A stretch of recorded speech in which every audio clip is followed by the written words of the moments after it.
ជម្រាបសួរក៏ដូចជាសួស្តីពុកម៉ែបងប្អូនទាំងអស់គ្នាថ្ងៃនេះវីដេអូនេះតែម្ដងគឺឲ្យបងប្អូននឹងហោះហើរដើរលើអាកាសលើទឹកដីស្រុកមីមុតបន្តិចមើលហើយកន្លែងដែលកំពុងហោះនេះភូមិអីទេខ្ញុំភ្លេចបាត់ហើយបងប្អូនតែដឹងនៅក្នុងទឹកដីឃុំត្រមុងឲ្យបងប្អូនបានឃើញពីលើអាកាសឲ្យមើលឃើញថាណែហោះទៅណាឃើញផ្ទះបងប្អូនប្រជាពលរដ្ឋនឹងធំមែនតើបងប្អូនអើយអមសងខាងផ្លូវដែលចាក់កៅស៊ូមួយខ្សែភ្ជាប់ពីភូមិចំត្រៀកឃុំត្រមុងរហូតទៅដល់ឃុំចំតម៉ៅឃុំមេមងផ្លូវមួយខ្សែហ្នឹងណាបងប្អូនហើយផ្លូវមួយខ្សែនេះមិនមែនត្រឹមមានតែផ្ទះបងប្អូនប្រជាពលរដ្ឋអមសងខាងផ្លូវទេបងប្អូនគឺមានចំការកៅស៊ូចំការទូរេនចំការសៅម៉ៅចំការអីផ្សេងជាច្រើនទៀតនឹងវាលស្រែអមសងខាងផ្លូវដ៏ខៀវស្រងាត់នារដូវវស្សាក្នុងស្រុកមេមត់វីដេអូដែលខ្ញុំធ្វើឡើងនេះទៅគឺចង់ឲ្យបងប្អូនមើលឃើញការអភិវឌ្ឍបើទោះជាបីផ្លូវមួយចំនួនណាទោះបីមិនទាន់បានធ្វើចាក់កៅស៊ូស្អាតក៏ដោយក៏ប៉ុន្តែ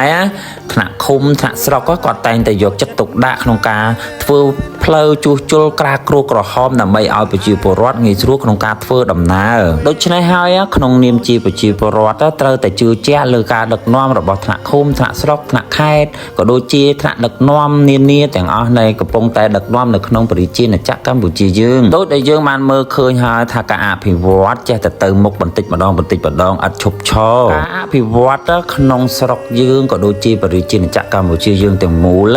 បើមិនមានសន្តិភាពទេក៏គ្មានការអភិវឌ្ឍទាំងនេះឡើងមកដែរដូច្នេះហើយក្នុងនាមជាប្រជាពលរដ្ឋត្រូវតែរួមដៃគ្នាដើម្បីរក្សាឲ្យបាននូវសន្តិភាពទាំងមូលរបស់កម្ពុជាហើយគ្រប់ការងារអភិវឌ្ឍទាំងអស់មិនមែនជាមុខងារផ្ដាច់មុខរបស់នរណាម្នាក់ទេគឺជាមុខងារការងាររបស់យើងទាំងអស់គ្នាក្នុងការអភិវឌ្ឍភូមិឃុំស្រុកក៏ដូចជាប្រទេសជាតិយើងភូមិឃុំស្រុកយើងអភិវឌ្ឍជឿនលឿនទៅបានណាគឺដោយសារតែប្រជាពលរដ្ឋមិនមានការខ្វែងគំនិតក្នុងការអភិវឌ្ឍអ្វីមួយដោយពាក្យចាស់ពោលឡើងថាចង្កឹះមួយបាច់កាច់មិនបាក់តែបើចង្កឹះមួយដើមគឺគេនឹងកាច់យើងបាក់ហើយអីយ៉ាវីដេអូមួយនេះរៀបរាប់ដូចជាច្រើនហើយមានភ្ជាប់ជាមួយនឹងពាក្យស្លោកពីអីណាណីអីច្រើនម៉ែហ្នឹងហើយបងប្អូនទាំងអស់គ្នាបើសិនជាខ្ញុំនិយាយទៅមានការខុសក្លឹះលួសត្រង់ណាមិនសមរម្យសូមមេត្តាខន្តីអវេទោហើយឥឡូវនេះឈប់និយាយអីទៀតហើយសូមបងប្អូនទស្សនាដោយរីករាយប៉ុន្តែកុំភ្លេចចុច like share comment ឲ្យផ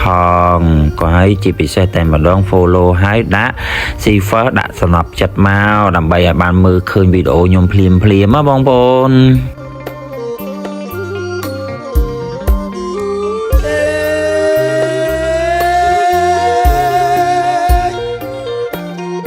ស្រវាយអវាលស្រែលោកអាយនឹកថាហៅទុកធំមក